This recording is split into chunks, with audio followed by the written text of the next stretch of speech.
Olá, meu nome é Luciane Garcês. Nosso encontro hoje é para falar de um lugar muito especial. Um lugar absolutamente impressionante, alguns dizem que é espetacular. San Vitale é uma igreja, está lá em Ravenna, na Itália, e é considerado um dos mais importantes exemplos remanescentes da arquitetura bizantina e do trabalho em mosaicos. E é assim de fato. Foi iniciada em 526 ou 27 sob domínio ostrogótico. Foi consagrada em 547 e concluída logo em seguida. Então, façam a conta há quantos séculos podemos nos encantar com esse lugar. Feita no estilo arquitetural octogonal, diferente das basílicas em formato de cruz, as cruciformes. Em cima do octógono principal temos outro menor, como podemos ver aqui na imagem.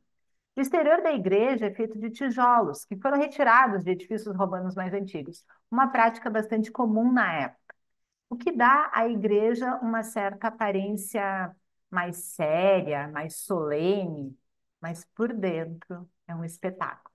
As paredes têm muitas janelas, e isso é bastante importante, pois é dessa forma que a luz iluminava o ouro e o colorido dos mosaicos. O interior da igreja é lindamente feito com colunas, que apesar de serem o suporte da construção, são delicadas, são ornamentadas. E o lado leste da igreja é totalmente ornamentado com os mais lindos mosaicos do período. E como eu deixei aqui bem claro, cada parte dessa vide vem repleta desses mosaicos que vão dar esse aspecto de estar mergulhado no ouro. A luz é ouro. Os mosaicos são feitos de tecelas de vidro. É um sanduíche de vidro com uma folha de ouro no meio. Nessa imagem vemos três janelas que iluminam o mosaico embaixo, que mostra Cristo. As três janelas não são uma escolha aleatória. Elas são a simbologia da Santíssima Trindade, Deus Pai, Filho e Espírito Santo. E essa luz, ela vem iluminando Jesus, aquele que se fez carne, quando Deus se faz carne aqui no mundo terreno. Então, essas três janelas, elas vêm nos trazer a luz, que é a luz divina, a luz do ouro, e vai nos mostrar Cristo vestido com uma roupa púrpura, muito solene. É um dos mosaicos mais impressionantes ali da igreja de San Vitale, inclusive pela história que ele conta. Ele nos mostra Cristo sentado em uma esfera, uma órbita, que representa a Terra, representa o universo. Aparentemente, Cristo meio que flutua sobre o globo, pois não aparece estar apoiado nele. E ele segura o livro do Apocalipse, onde podemos ver os sete selos. É uma alusão a Apocalipse 5, onde diz que apenas o Cordeiro é considerado digno de abrir o livro, que está por dentro e por fora selado com sete selos. Abaixo dessa órbita, vemos os quatro rios, muito delicados aqui no mosaico, mas estão aqui presentes, simbolizando os quatro rios que se encontram lá no paraíso. Ao lado de Cristo estão os anjos. No outro lado, vemos nas laterais externas, vemos o bispo Eclésios, que foi o fundador e patrocinador da construção da igreja, e ele aparece realmente entregando a igreja ao anjo que se encontra ao lado de Jesus. Os anjos carregam cetros estreitos nas mãos e eles estão mais perto de Cristo, ou seja, eles são mais próximos de Cristo. Com as outras mãos, eles apresentam Vitalis, ou seja, San Vitale, e Eclésios, o bispo, a Cristo. Então, eles poderiam ser identificados como Arcanjo Miguel e Anjo Gabriel. Esses dois são bem frequentes nessas imagens do período flanqueando a Jesus, mostrando que eles são próximos, eles fazem parte da história mais próxima de Cristo dentro dessa iconografia cristã. De um modo geral, a arte bizantina ela difere da arte dos romanos por estar interessada em representar o que não podemos ver, ou seja, o mundo inatingível, o divino, o espiritual. E assim, o interesse greco-romano pela profundidade, naturalismo, é substituído por um interesse pela planura, mas pelo mistério. O mistério do divino, aquilo que a gente não acessa, a não ser em oração. Apocalipse 5 é especialmente relevante para esse mosaico. Diz que o cordeiro que foi morto é digno de receber poder e divindade, e sabedoria, e força, honra, glória e bênção. O cordeiro é naturalmente Jesus Cristo, mas o mártir participa de seu sacrifício e é igualmente digno. Então, San Vitale aqui se encontra. Então, com a mão direita, Perdão, Cristo dá uma coroa de mártir a São Vital, que foi eleito e adotado mártir da cidade de Rávena. Para receber a coroa, Vitale cobriu as mãos com um pano, como nas cerimônias lá da corte bizantina. Tudo que fosse muito solene, um ritual muito sagrado, haveria essa cobertura de mãos, ou seja, tira a sujeira, a impureza do dia a dia e transforma esse culto, esse ritual, em algo mais sacralizado. Ele usa botas, São Vitale, para mostrar que ele foi um soldado, enquanto Cristo e os seus anjos usam sandálias, pertencem a um outro momento, a um outro mundo. São Vitale foi um mártir, um cristão que foi torturado e enterrado vivo quando sua fé foi descoberta. Essa igreja, ela foi dedicada a ele em Roma no início do século IV. Em 1601, essa igreja foi totalmente ornamentada com afrescos mostrando o seu martírio. E as únicas partes da absíde que não são cobertas de mosaicos ou afrescos, elas são feitas de pedra, como vemos aqui na imagem, naturalmente ornamentadas. Essas pedras, elas já têm o seu mosaico, o seu desenho por si só. Elas também apresentam lindas imagens, mas com padrões abstratos, mostrando a riqueza do mundo natural, que também pertence a Deus. Esse mundo natural foi feito também por Deus. Existem momentos na história em que a natureza ela é santificada dessa forma. Logo acima do altar, vemos a imagem do Cordeiro de Deus, bem ao centro desse belíssimo mosaico. O mosaico ele realmente encanta pelas cores. Essas cores, elas são muito características de Rávena, desses mosaicos em Rávena. E aqui ele é o cordeiro como uma lembrança do sacrifício feito a Deus.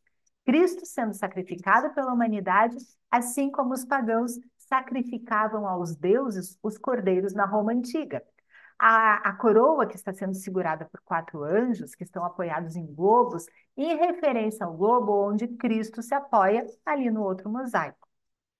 O cordeiro é rodeado pela coroa da vitória, em referência ao triunfo do cristianismo. Então, vemos aqui vários símbolos que seriam compreendidos pelas pessoas. Imagine que estamos lá no início da fé cristã, quando a fé cristã ela é oficializada no Império. Muitas pessoas ainda eram devotas dos cultos pagãos. Então, certos símbolos, como a coroa de louros, que pertence às mitologias greco-romanas, seria compreendida aqui como vitória também. E essa confluência de símbolos pagãos e cristãos vai dando entendimento às pessoas, e por isso a importância da imagem. Sem isso, as pessoas não compreenderiam do que se trata. E lembrando também que as pessoas nessa época eram muito mais próximas de todos esses textos, essa sabedoria iconográfica. Mas no arco ligado ali ao mosaico do teto, vemos uma imagem de Cristo, com barba, mais velho, ali no arco onde tem esses medalhões. Ali nos medalhões, Cristo é o medalhão central. Ele se encontra bem no centro do arco triunfal, mostrando que ele é o núcleo e dali derivam as outras imagens. É como uma longa faixa de retratos. E Cristo está rodeado por um tipo de halo colorido, como um arco-íris. Seguindo de cada lado de Cristo, vemos 14 figuras, 7 de cada lado, incluindo os apóstolos. Há também mosaicos mostrando cenas do Velho Testamento, como a cena que chama a hospitalidade de Abraão. Abraão estava velho, é tido como o primeiro judeu. Nesta cena, Abraão está falando e abençoando o seu servo, que está indo buscar uma esposa para o filho de Abraão.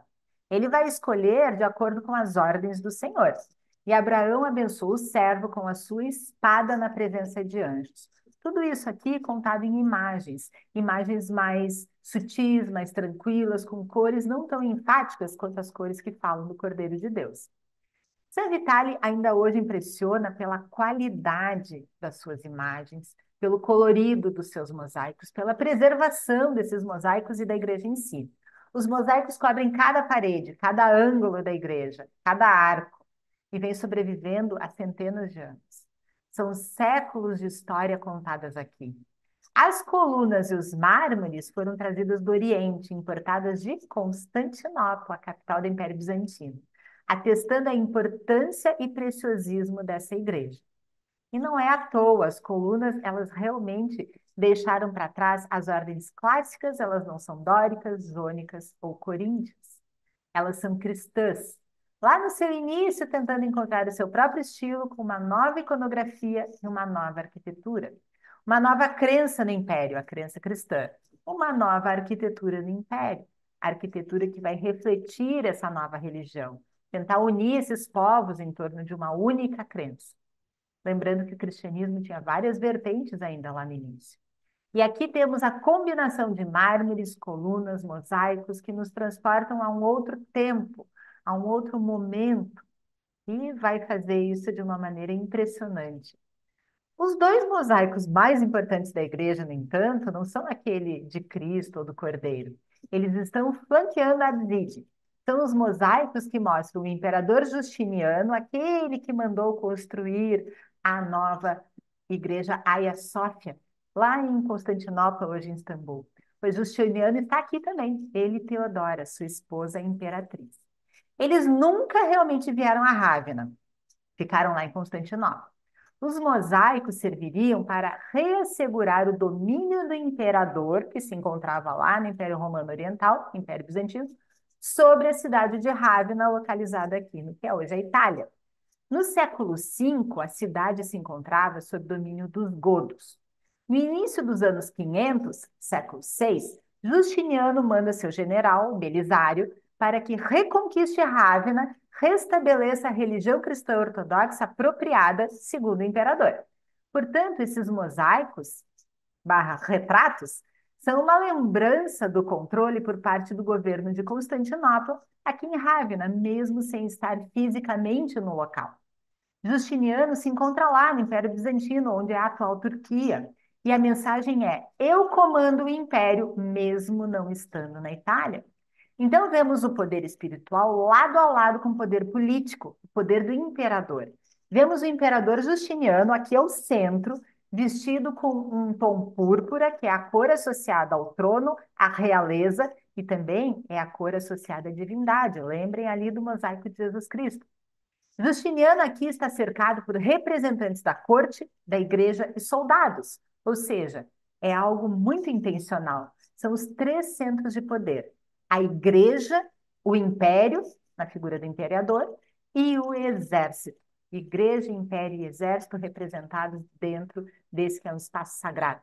Podemos ver que algumas figuras são tratadas de forma mais individualizada que outras, como o próprio imperador Justiniano e Maximiano, e todas estão em posição frontal, esquematizadas. Um exame mais atento desse mosaico do Justiniano revela uma certa ambiguidade no posicionamento das figuras de Justiniano e do bispo, que é o Maximiano. A sobreposição sugere que Justiniano é a figura mais próxima do observador. Mas quando o posicionamento das figuras no plano dessa composição é considerado, é evidente que os pés de Maximiano estão mais baixos ali no plano da composição, no plano deste quadro. O que sugere que é ele que vem mais próximo do observador. Ele está mais próximo de nós que estamos ali.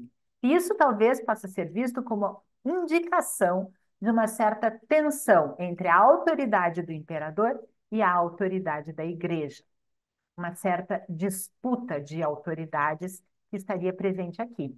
É possível que, quando os mosaicos foram feitos, algumas dessas figuras fossem até reconhecíveis pelas pessoas que estivessem ali, dados os detalhes na fatura, nas feições. A autoridade do imperador Justiniano, ela é divina. Vemos a auréola ao redor da sua cabeça, atestando o seu espírito como sendo algo de uma divindade e não totalmente terreno. Ele segura um tipo de uma tigela que talvez esteja ligada à Eucaristia, ao ritual da Eucaristia, a qual ele está oferecendo em gesto a Cristo, que se encontra no mosaico da Absídia. Então, essa tigela, ela estaria contendo as hóstias para o sacramento da Eucaristia.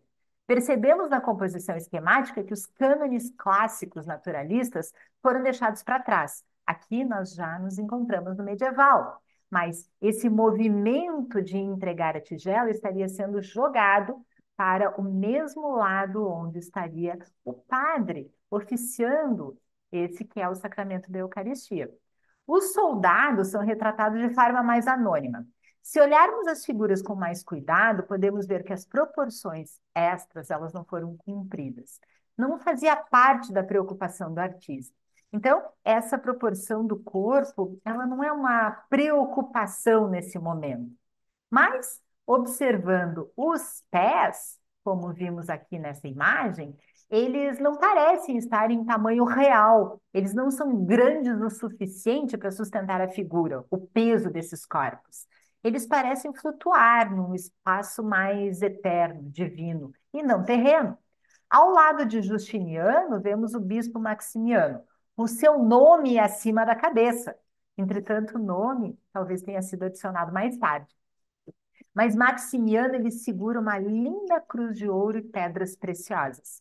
Veste o mesmo púrpura que o imperador, estando associado ao imperador de Constantinopla, o imperador do Império Romano Oriental.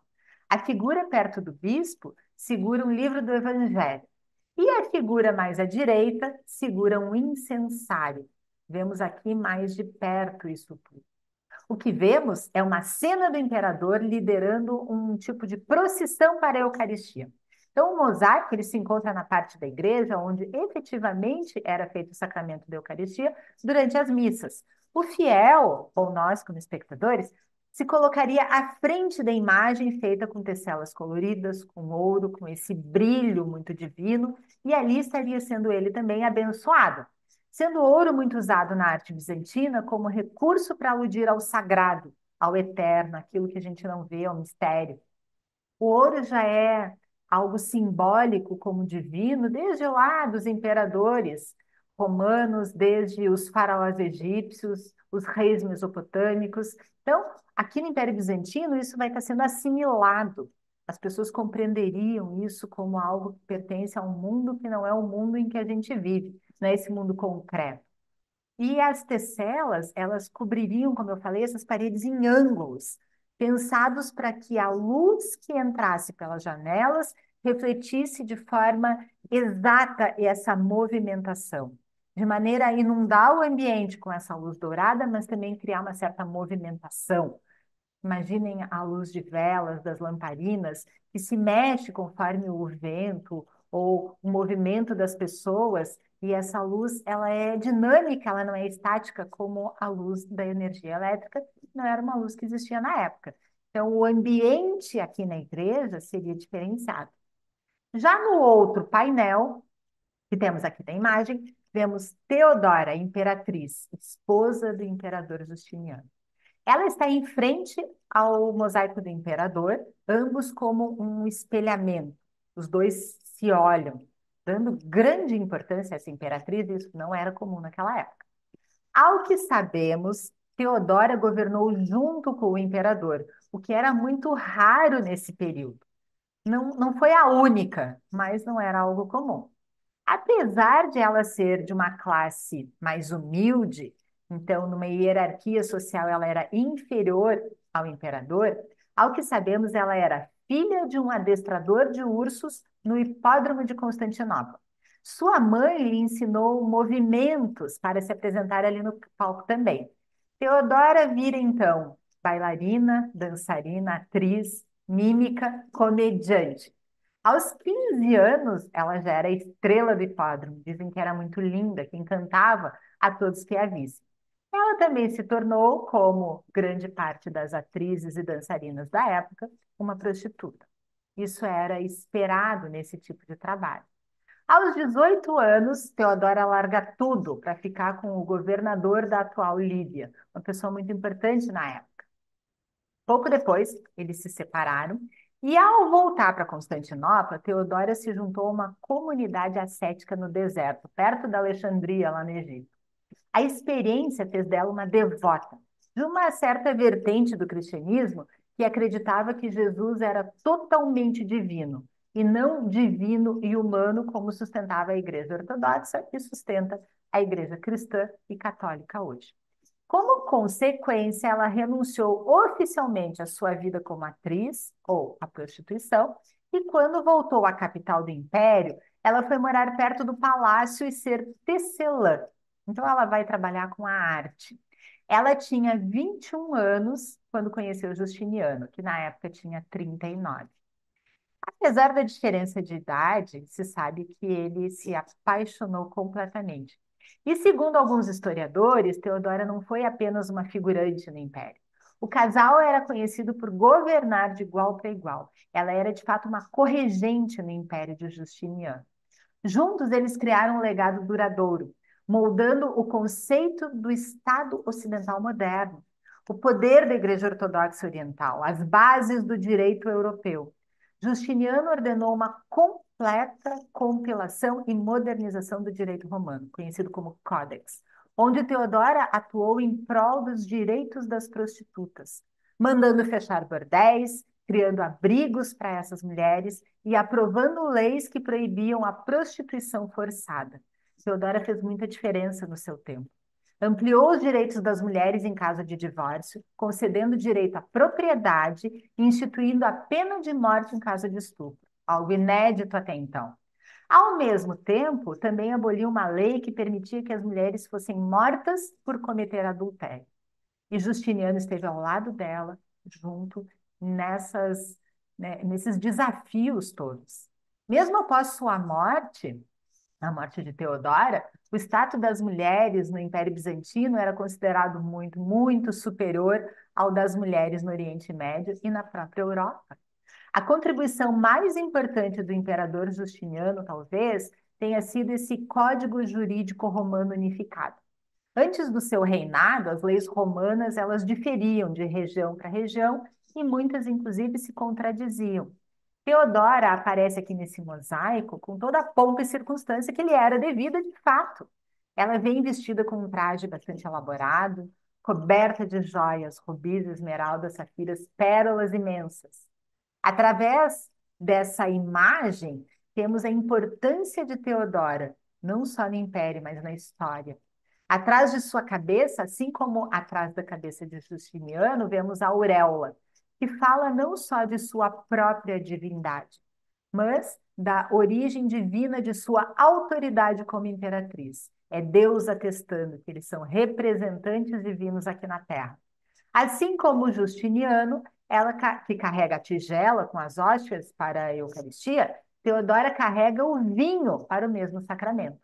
E assim como Justiniano, ela também está cercada por figuras que representam e simbolizam a corte imperial. A figura da esquerda está ali segurando uma cortina, o que mostra que a imperatriz está prestes a fazer parte da cerimônia eucarística, como se estivesse abrindo as portas para o espetáculo. Existe sim uma tentativa de mostrar a riqueza, a sofisticação da corte bizantina. A corte bizantina ela era conhecida na Europa por essa riqueza, essa sofisticação, esse olhar para o adorno. E trazer isso tudo para Rávena, a partir da representação dos trajes, das joias, da imponência. O tema principal desse conjunto de mosaicos é a autoridade do imperador no plano cristão da história. O conjunto de mosaicos também pode ser visto como um testemunho visual das duas ambições principais do reinado de Justiniano. Herdeiro da tradição dos imperadores romanos, posto que ele era o imperador do Sacro Império Romano Oriental, e Justiniano procurou também restaurar as fronteiras territoriais do império, algo muito importante na época. Como imperador cristão, ele se via como o defensor da fé, e como tal, era seu dever estabelecer a uniformidade religiosa, ou a ortodoxia em todo o império. Esse mosaico, portanto, ele estabelece a posição central do imperador entre o poder da igreja e o poder da administração imperial e militar. Os três poderes unidos numa só figura: igreja, império e exército. Como os imperadores romanos do passado, Justiniano também tinha autoridade religiosa, administrativa e militar, algo muito importante para manter a sua posição. A retirada de certos forros e certas partes de madeira em volta da abside, uma coisa mais recente na história, revelou dois painéis de mosaicos de mármore e pórfiro, um de cada lado, copiados no restante dos espaços, mostrando o uso de materiais nobres e importantes aqui nessa igreja, além dos mosaicos acima. Interessante que os materiais naturais, algo que vem do reino natural também presente de Deus, eles pertencem a esse mundo terreno. Os mosaicos com suas imagens sagradas, o ouro, evocam o espaço do divino, então estão na parte de cima da igreja. Entre os painéis estão as pilastras caneladas de serpentina verde, praticamente planificadas. E a bancada de mármore em volta da abside e o trono episcopal são mais recentes, algo que evoca temporalidades, uma dobra de tempos. Esse é o topo da face interna do arco que enquadra a abside. O círculo no centro ecoa as cores da terra e do céu, no símbolo do sol acima e o retrato de Cristo abaixo. Dentro dele está o IX, um monograma que combina as primeiras letras das palavras gregas para Jesus Cristo. Na iconografia antiga, os pássaros simbolizavam a imortalidade, o espírito, da qual se acredita que Jesus seja a fonte. Como elementos de design aqui, eles ecoam os anjos que apresentam o símbolo do sol acima do monograma e que flanqueiam a figura de Cristo reinante logo abaixo. Tudo isso muito relacionado, existe um diálogo entre as imagens, elas não são aleatórias. São muitos os mosaicos de Santa Itália, a igreja é realmente espetacular. Vale sair do eixo turístico mais tradicional da Itália, dar uma passada em Ravenna e se deslumbrar com os mosaicos mais bem preservados do Império Bizantino e que, curiosamente, estão fora do que a gente conhece hoje como Turquia, estão aqui na Itália, mas que, por políticas, se encontra aqui disponível para todo aquele que tem o privilégio de viajar e se conhecer esse país tão fantástico, tão rico em arte, cultura, história. Muito obrigada pela presença de vocês. Espero que vocês tenham se encantado e realmente se deleitado com a igreja de San Vitale em Ravenna, assim como eu. É uma experiência única poder visitar esse lugar. Vejo vocês num próximo encontro. Muito, muito obrigada.